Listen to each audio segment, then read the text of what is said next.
I'm Carol Klein, and this is my home, Glebe Cottage. When I'm not presenting or writing about gardening, this is where I spend most of my time, and where I've been honing my horticultural skills for 40 years. Whether you've got a spacious plot, a tiny patio, or a few window boxes, there's nothing more exciting and satisfying than creating your own garden. From basic to more advanced techniques, I believe anyone can learn how to do it. Whether you're a complete novice or an experienced gardener, I want to help you develop the skills to make your garden grow. I'm ready. Are you?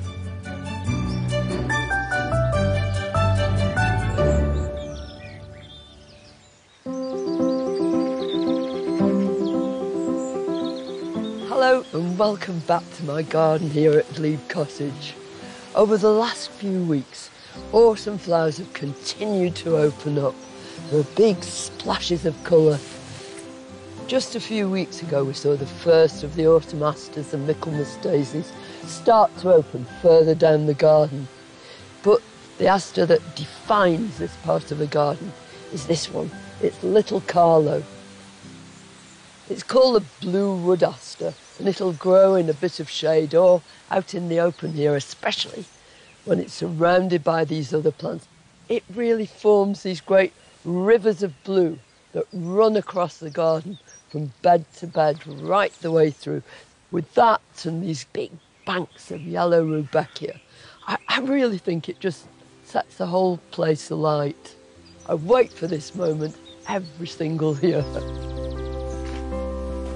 At the top of the brick garden, there's another autumn flowering faithful, but this one has crept in behind my back. What are you doing here? Every autumn, I come down these steps and see this very beautiful Japanese anemone. They're not from Japan, they're actually from China. And look at it and think, you're pink. And don't you know this is the blue and yellow garden? This is the brick garden. But it's not listening to me at all. It's Queen Charlotte anemone hybrida. It started off as a small clump right up next to the cottage. It made its way through that bed, across the terrace, into this bed, took it all over, and now it's gone under the path and it's coming out on this side. Look at this. It's obviously got colonising tendencies. I think he'll probably try and take the whole place over. But that just shows you what kind of a plant it is and how it lives. It's a woodland plant. Woodland soil is notoriously poor because the tree roots have taken all that goodness. So it has to keep on moving across and finding new places to live, which is why when it gets into our gardens, it tends to make great big clumps. And before you know where you are, it just takes over the whole place. But because they're only at this stage for such a short period of time, and because they announce the autumn, I don't see how anybody could ever get fed up of this. In a shady corner of the garden, a less invasive anemone is out to enchant us. This one is called Frilly Knickers on account of all these extra petals around its edge. It's pure white on the inside, but when you turn them over, you see that the reverse of the petals has got this lovely sort of lavender bluish tinge. It's almost like they've been dipped in very dilute ink. It's beautiful. Now the great thing about this group of anemones is that rather than spreading like mad everywhere and colonising like the Japanese anemones, they tend to stay in one clump. So they're ideal if you've got limited space, if you've got a smaller garden. And this group will thrive in nice leafy soil and in a bit of shade. Anemones come from a family of plants that includes many autumn flowers. I love them very much and I always want more of them.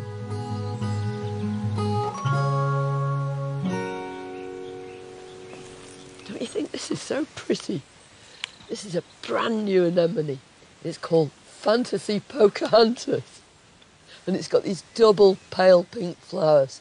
But this is my all-time favourite. This is Anemone hybrida Honorine Joubert. And it's one of the most common and yet one of the most special of all these autumn flowering anemones. And they're just a small part of a much larger family, Ranunculaceae, otherwise known as the buttercup family. There are hellebores, clematis, aconites, all sorts of beautiful plants, but none more beautiful than this. There are lots of different ways of making more plants. You can divide them, you can grow them from seed, or you can take cuttings. And even then, there are lots of different sorts of cuttings you can take. You can propagate some plants from leaves, leaf cuttings, some from stems, our asters for instance, and some from the roots. So I'm going to take lots and lots of root cuttings from this. And if we look in this pot, you can see a thicker roots here and there. So all I'm going to do is tease them out very, very gently. Doesn't matter if I break a few of these finer roots. So these bigger roots would run right around the woodland floor. I'll take that piece off. There. Could get a couple of cuttings from that. And I'll take another couple as well while I'm here. It looks a bit brutal what I'm doing here, but in no way will it damage the plants at all. If you look along one of these roots, you can already see these little tiny nodules. And it's from there that the new shoots come. And I'm going to cut those little fibrous roots off the end, because I don't need those. So each of these cuttings that I'm making will have nodules all along its length. All you do is just put these pieces horizontally onto the surface of the compost, because those shoots will be coming up vertically, and at the same time roots will go down into the compost. Press them down. I'm using this big module tray because when I come to actually potting them on into something bigger, then it means each one has made an individual plant. There won't be any root disturbance at all. There's a nice chunky one. Now, I suppose the best length for these root cuttings is about 1 inch, 2.5 centimetres, but it's not crucial. The whole tray is going to go into the greenhouse, and within a matter of weeks, you'll start to see new shoots. It makes the shoots first, and then it'll make those underground roots. So it wouldn't hurt to leave them a matter of a couple of months in there, and then pot them up individually.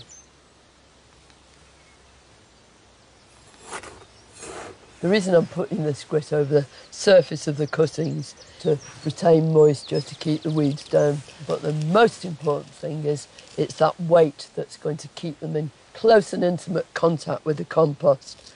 Because if they're sitting proud of the compost, those nodules won't grow and the roots definitely won't. But that should do the trick. I think that's just enough. If you want to try taking anemone cuttings, take a few pieces of thicker roots with nodules. Cut them into short sections, lay them horizontally on the surface of the compost and grow on for a few months until roots have developed. So now I can carry them off triumphantly. And later on, I'll be multiplying more ravishing ranunculus.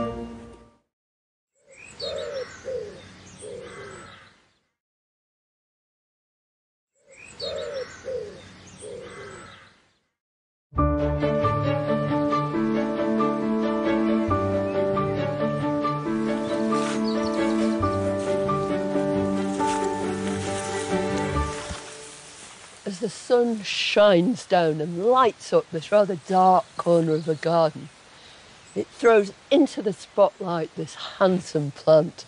This is Aconitum carmichaelii. It's a monkshood. It waits until this very moment, and it hears the robin singing its autumn song to thrust these great stems upwards and open these beautiful flowers. Aconites are a member of Ranunculaceae, the buttercup family. They actually belong to the same family as anemones, although they're quite different. And they create a totally different mood too. While the anemone is soft and autumnal, these are striking and slightly strange. In fact, there's something very sinister about the whole plant, and that's probably why I like it so much. And it's so easy to grow. If you've got a dark corner and your soil is on the heavy side, it will absolutely thrive. I started off with just one plant and I've split it several times because it's a sterile hybrid. So the only way to make more is to divide it. But be careful when you do.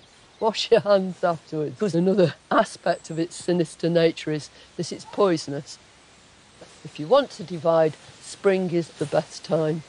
And who wouldn't want more of this handsome, handsome plant? But some plants are ready for dividing now, especially perennials that flowered much earlier in the year and have now become dormant. I'm trying to dig up a root of this absolutely beautiful spring flowering plant. It's in the buttercup family. It's called Ranunculus aconitefolius floriplano. So it's got these tall branching stems, and each one of them is endowed with this beautiful little white flower, just like a double white buttercup really. But this is exactly the right time of year to divide it. It's summer dormant. In other words, the whole growth goes back down into the roots. And if you dig it up when it's dormant, you've got a pretty good chance of pulling it apart and of making a whole load of new plants. And you can see by these thong-like roots, you can tell that it comes from damp meadows. It must pull all that moisture up and absolutely thrive in that kind of a place. And I can feel already it wants to fall apart. I think this is really going to work. I'll just plonk it in this convenient shrub. There we go. Look at that, it fills the whole thing. And then I'll take it off to divide it.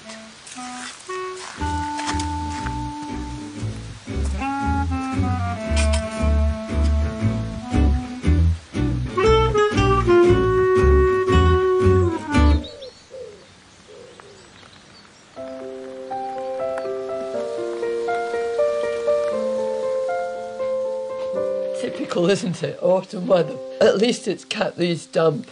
And they're going to get even more damp because the very first thing I want to do with these roots is wash them. I'm just going to work that water into the top, swish it around. It does look otherworldly at the moment. I think that's enough swishing. And this is the crunch point. So I'll get my fingers and thumbs in as much as I can and just try and use these old shoots to tease it apart. Oh look, I'm going to get a couple more out of here. I'll give it a slight twist as well. As long as there's part of the top of the crown and little teeny resting buds down in here and roots, then it can make a viable plant. So that's two for starters. I think I'll give them a quick swish. Aren't they good? Look at this. Look like octopus or something. So two of those. And then, can you see there? I've got these two separate places and I just swish it apart. It's very satisfying. Give that a quick swish. Aren't these roots tremendous?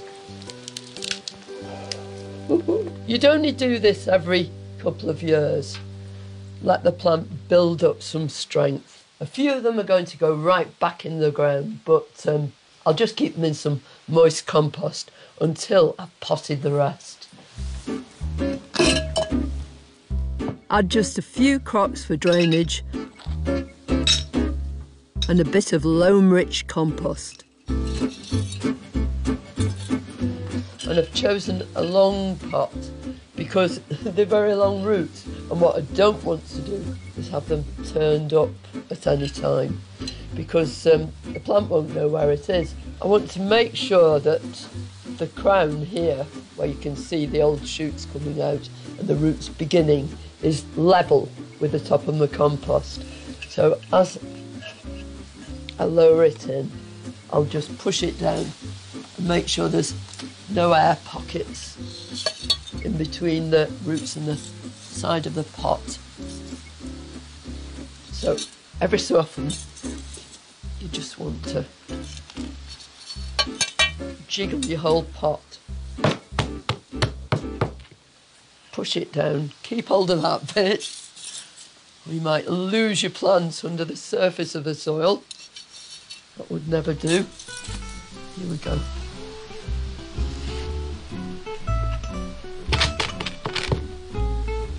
Of course those shoots are dead now, but that's where the new shoots will emerge. Probably about sort of March, April, to see these first green shoots coming up, and then these great big aconite shaped leaves will come out, and then these wonderful sprays of flowers. I'm going to finish the whole thing off with grit, and that'll keep all that moisture underneath there, because these are plants that really need moisture. Definitely don't need any sort of special treatment, because the cold weather plants are totally hardy and they really love the moisture. I'll tell you what, I might not even need to water them and just leave them out in the rain. If you'd like to have a go at dividing a dormant perennial, give the roots a good wash. Divide so that each piece has a little crown, some resting buds and some roots. Use a deep pot and make sure your compost is level with the crown of the plant. Near the potting shed live some of the loveliest flowering plants in the garden, the peonies. This autumn weather is so unpredictable, but who cares when the sun comes out? It's lovely. In the spring, these plants were at their glamorous best. These enormous, great big pink flowers and lots of white petaloid bits in the centre, making it a real sort of powder puff. It's actually called Bowl of Beauty, and that describes it perfectly. It's utterly gorgeous. Until quite recently, there were only two kinds of peonies. There were herbaceous peonies, like this Bowl of Beauty, which just means they die right down to the ground, and over winter you can see nothing at all. And then there are tree peonies, which are actually a kind of shrub. But in the middle of the last century, a totally different peony was introduced, and I'm going to plant one of them today.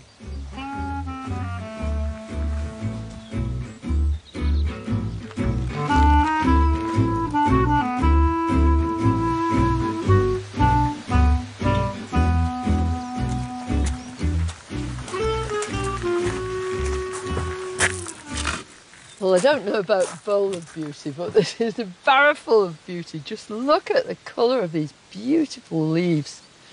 Aren't they lovely? So this is a third group of peonies, which was developed in Japan by Tyoshi Ito. Ito wanted to combine the best qualities of tree peonies and of herbaceous peonies. So he experimented, did lots and lots of crosses, and came up with this wonderful range of plants. Very sadly, he died before he saw the results of his labour, those first flowers. But he knew he'd done it. He could tell by the form of the plants. They have very exceptional qualities. They flower for longer than the usual herbaceous peonies, and probably for tree peonies as well. They're sturdy and strong. So even though they've got these magnificent, huge flowers, the stems can still support that weight. So you don't need to bother about staking them or anything like that. And this one that I've chosen to plant here is called Pastel Splendour. It's semi-double. And I want to put it right in here. They love lots of organic matter in the soil. They love a place where they can really enjoy the sun, but they don't mind growing in a little bit of dappled shade. Peonies have tuberous roots, and they have these little resting buds from which the new shoots will emerge. And if you put them any deeper than a couple of inches, then those buds can't develop, so you won't get flowers. You'll get some leaves, but no flowers at all. It's a great thing about raised beds. It's a really smashing way of making sure that your plants will truly thrive, and also it brings them up to your eye level. You feel much more immersed in your planting. Right. And now to see what's going on inside the pot. Always a thrilling moment. Quite nice roots. So these are the buds which will make the new shoots for next year. All that remains is to lower it into its planting hole, making sure it's level with the surrounding soil. And then refill with a mix of soil and compost.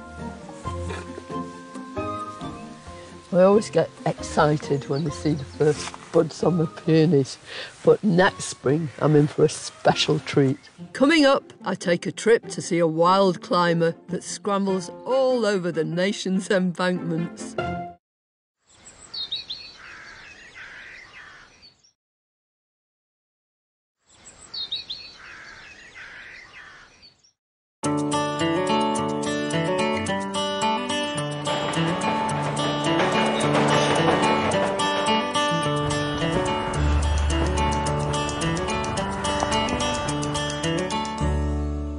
One of the most evocative sights at this time of year is to see this gorgeous plant climbing and clambering over hedgerows and up into trees on any country walk. It's a clematis. It's Clematis vitalba. It's our only native clematis. It has loads of folk names, Old Man's Beard or Traveller's Joy, because you see it wherever you're walking. It's absolutely glorious. If you're there earlier in the year, you'll see these little dainty creamy coloured flowers, but then they're followed by these silken seed heads, and gradually they get fluffier and fluffier. And in the winter, you can see trees absolutely smothered in this sort of white frost created by the seed heads of this plant. It climbs by hooking these leaves around its host. Here it's clambering up into the trees, right over these brambles and right onto the platform. This is a railway line. How apt for Traveller's Joy to try and climb over the top, and all the way along the platform you can see it. One of the reasons it's called Old Man's Beard, Old Man was the devil, and because it's so rapacious in its habit, it can actually smother trees and shrubs. Usually, both of them live happily side by side. Very few of us would have enough room to accommodate this particular plant in our gardens. It really does just scramble over everything. Nothing stops it. There are many wonderful varieties of cultivated clematis to choose for our gardens, and I'm wending my way back to Glebe Cottage to show you some now. But there's something en route that's caught my eye. Look what I found as I'm walking along the platform. There are all these clouds of these pretty little white flowers. It's a white Michaelmas daisy, an aster, and it's absolutely all over the place. This happens because although this is a plant of the American prairies, it's been grown in this country for a long time, and it's very often a plant of cottage gardens, and every so often people would chuck things out. And you see this along railway embankments, by road verges, everywhere.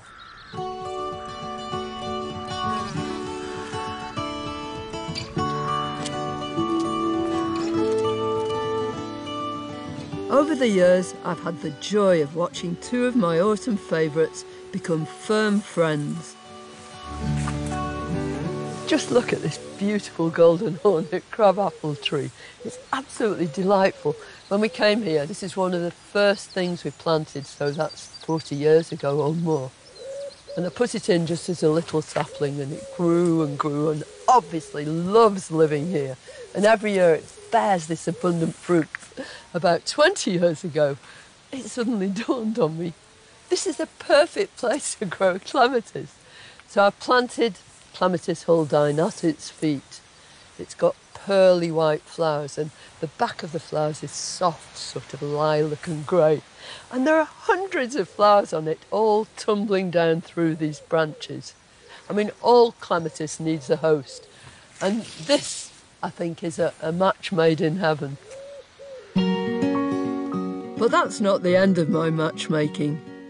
I've chosen a new clematis that I know will help to unite two different parts of the garden. I just love it when you get to this stage, when you're surrounded by these plants, you're really immersed in them. It's what autumn's all about for me. And look at that. This is Harrington's pink. And then on the other side is this gorgeous aster with the dark stems and these big single blue daisies. That one's called Calliope. They come into their own at this time of year. The falling temperatures, the lower light, that's what actually initiates their flowering. I love growing this group of asters. Hugely good for butterflies. Red admirals by the score sort of descend on these clumps, as they do too on this one. But one of the reasons I'm here is I want to join Annie's garden. This is my eldest daughter's garden here, and it's blues and purples, with my youngest daughter Alice's garden, which is all pinks and whites. So I'm going to plant a clematis. They too are part of Ranunculaceae, the buttercup family, just like all those anemones. Some clematis varieties are still in flower now. And in years to come, I think they're really going to set each other off as you walk through here on a sunny autumnal day. I've chosen this pretty lilac blue variety, which will look perfect here. Which one would you choose?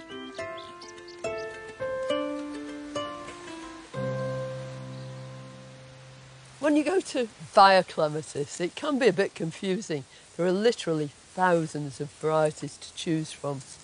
You want to choose something that's going to flower at the right time of year, and you want to choose something that's going to love the kind of space you can give it. But even if you've got a very limited space, even a balcony, you can easily grow a clematis in a pot, and you really make use of all that upward space. This is a clematis belonging to a new series called the Boulevard series, and she's called Diana's Delight. It doesn't matter what it is, they all enjoy the same sort of conditions. So the simple rule is roots in the shade, top in the sun, and make sure you plant it really, really well. And prepare your soil properly. I'm just going to extract some of the soil because I want a nice deep hole. When you're putting any plant in at all, but especially one like this, that's going to be here for a long time, and you really want to make it feel at home, and one with really good deep roots, and you want to excavate a hole that's at least twice the size of a root ball, probably up to 4 times. And what I want to do, although this soil is lovely heavy stuff, just the kind of soil that clematis really adore, if I can just add some of this. This is straight off our compost heap, absolutely delicious stuff. And I'm going to add it to the soil that I've extracted. So a bit of that back in the hole, around the edge first of all. I think that's probably deep enough. No, I hope this is going to work. Yeah. Now can you see these lovely, big, thick roots? I mean, this is a young plant, and I think that's exactly the right sort of stage. It's going to love living in here. Look at it with the sun through it. Isn't that beautiful? And of course it's going to climb much higher than this. It's going to be about, I don't know, 3 metres tall with a bit of luck. So lowering it down, that's not bad. It's just about the right level there, and I've already put a bit of good compost in underneath it. So this is the important bit. So now I've mixed it with the soil. It's a good texture too. It'll allow those roots to spread out gently into the soil around. when you're planting anything, that's vitally important. You must make sure that you prepare all that soil around. And look, there's a pulmon area on the other side that's going to provide shade. And what's more, it'll provide shade for those roots all the year round because it's evergreen. So it's an ideal plant really for that position. And its top is definitely going to end up in the sun. And then really firm it in. This is a climber. If you're going to climb, you've got to have some sort of support. So at the moment, this is just attached by a series of ties to this bamboo cane. And that's how you usually buy your clematis. I'm going to put this onto a great big obelisk, but you can grow them up anything at all. This is not the easiest thing in the world to manipulate, but I'm going to give it a whirl. You haven't locked me up for going on about clematis. This is just this lovely iron frame that I have made to fit in a couple of pots at the top, and I think it's going to be ideal in here, providing I can get it in place. Here goes. Don't laugh.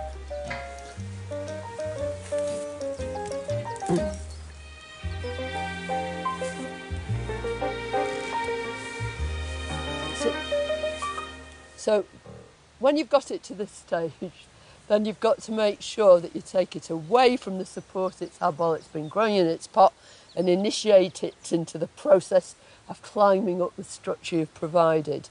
Now this one's tied onto its bamboo, but look at this. You can see just how a clematis actually hangs onto its host. It had wrapped this leaf stem right round the bamboo cane, and that's what they do. They just hook themselves over and drag themselves up, and up they go. Now I'm untying these ties, you can see that what they've done is to actually bend the top down so it can go on a shorter stick. But what we've actually got is a much taller clematis than we first thought. So I'll carefully take this cane out now.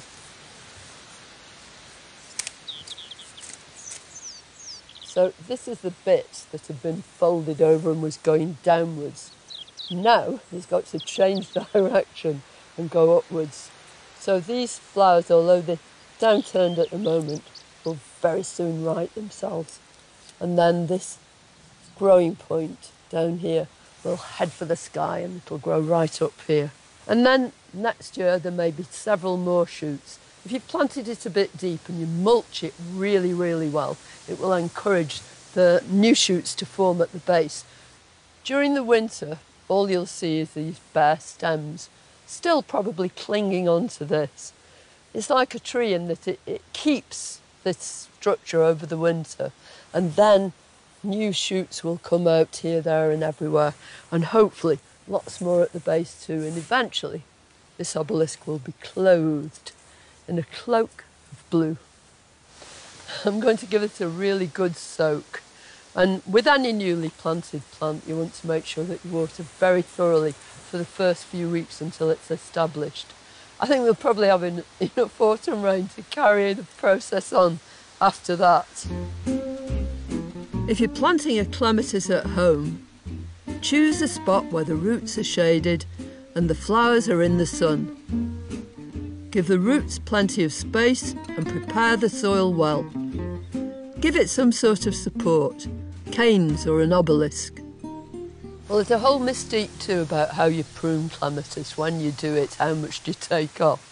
And really the rules are pretty simple. With large flowered clematis, you probably don't need to prune them at all, just take off anything that's not growing the way you want it to. With early flowers, if you're going to prune them, and they probably won't need it, do it after they've finished flowering. With viticellas, that's my Huldine growing up the crabapple tree, and with this boulevard series, it's such a simple process. All you do is take your secateurs to each individual shoot and cut them down to about that much from the ground in February, and then they'll spring into growth again. Even if you cut every single clematis down to a few inches high, they're still going to regrow and give you beautiful flowers. Coming up, it's climbers of the edible variety. I want to pinch their pods.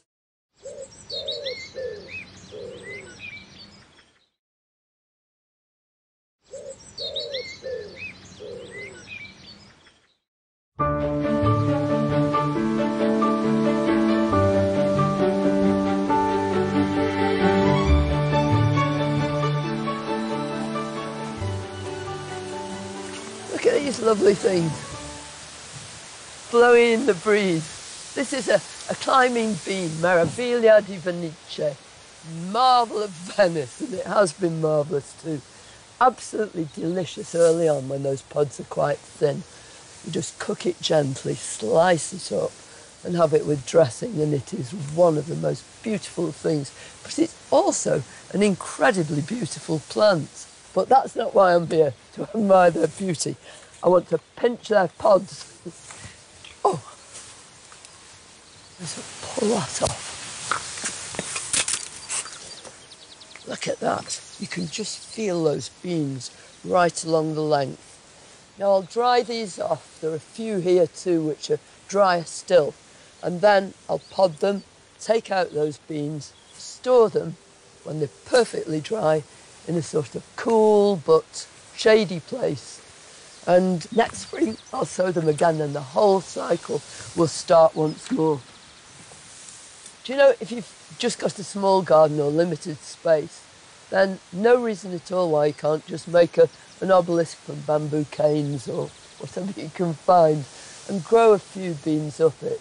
Not only will it be wonderfully productive, but you'll have all that beauty all summer long, and then these to look at in the autumn.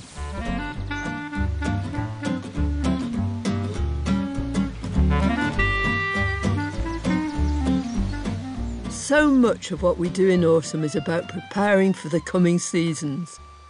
Some jobs are a real treat. What do you think I've got in here? It's not chocolates, it's something much better. It's alliums, these lovely big solid bulbs. This is an allium called Schubertii, and it makes these sort of fireworks, almost kind of Roman candles with shoots going out in every direction. At the end of each one of them is a little purple flower. It's magnificent. So I'm going to put some in this lovely concrete pot, but it's covered in moss here. And once we've enjoyed their spring display in these pots, and I've taken off the old flower heads, I'll probably plant them right out into the garden. I'll have them for years and years and years. They're already old friends. So I'm just going to put this gorgeous compost in here. There's loads of loam in this again because it's got to sustain these bulbs and make sure that they make these big starbursts in the spring. And I think I'll probably only get about 5 in here. And I'm just going to push them straight in there. Pointy end up and the base plate underneath where the roots are going to come. Aren't they lovely? Can you see the new bulb underneath here? So this outer casing will just fall away and they'll swell and be utterly gorgeous. Now, because they've all got a fairly big spherical head, I can't put any more than 5 in here or they'd be competing with each other. And then all I do is put some more compost right over the top. I love doing this. I mean, it's such a really gusty, windy day, but I just feel as though I'm settling these down and they can spend the winter nestled down in there until they come up in the spring and give us all a wonderful surprise. Enjoy yourselves. Have a nice sleep.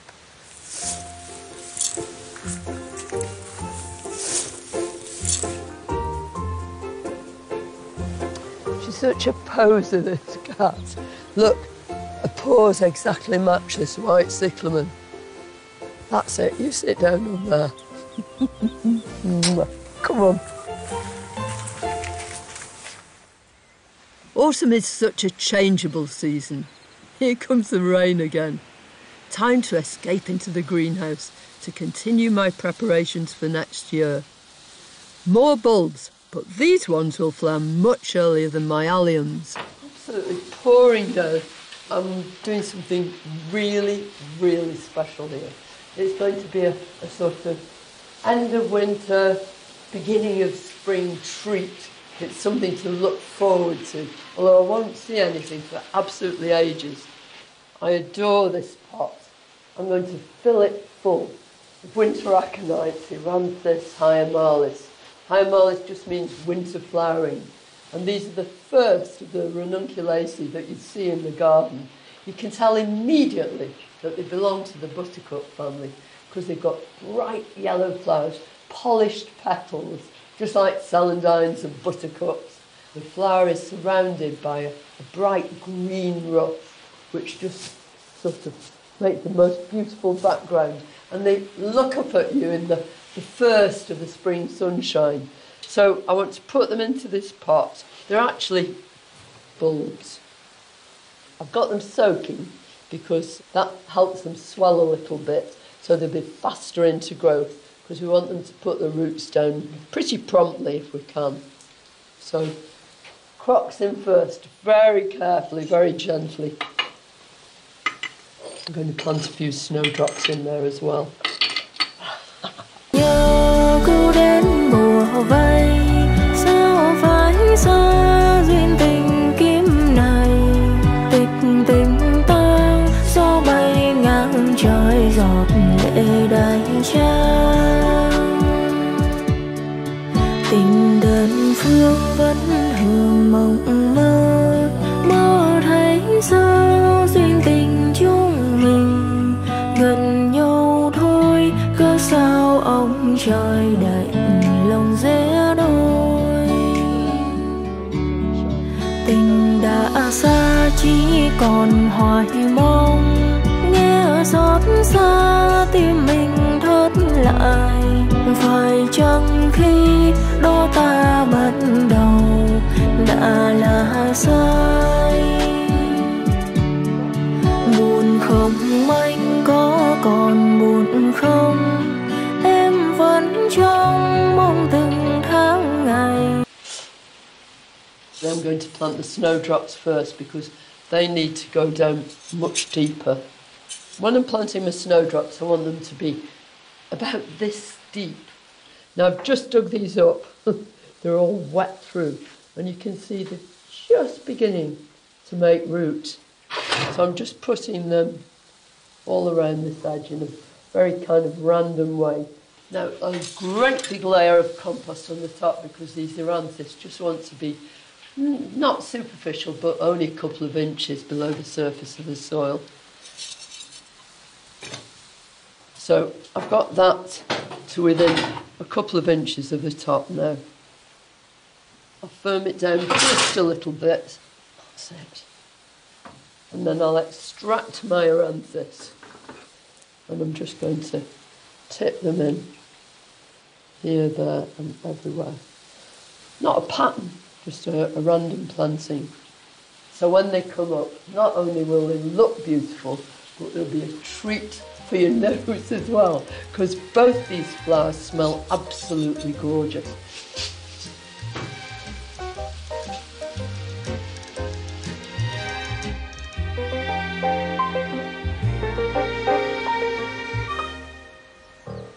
Next time, if you think all brown stuff is the same, think again. I'm the king of the castle. I'll be showing you how to make your own gorgeous leaf mould. I'm the queen of the leaf mould heap. And I've got a good idea for a strawberry planter that's been gathering dust here for ages. Look at that, what a beautiful pot. We've had absolutely everything this week. We've had blazing sunshine and pouring rain, typical autumn weather. But who cares, as long as you're out in the garden. And I will be next week. And I hope you're going to join us then for more gardening. Bye.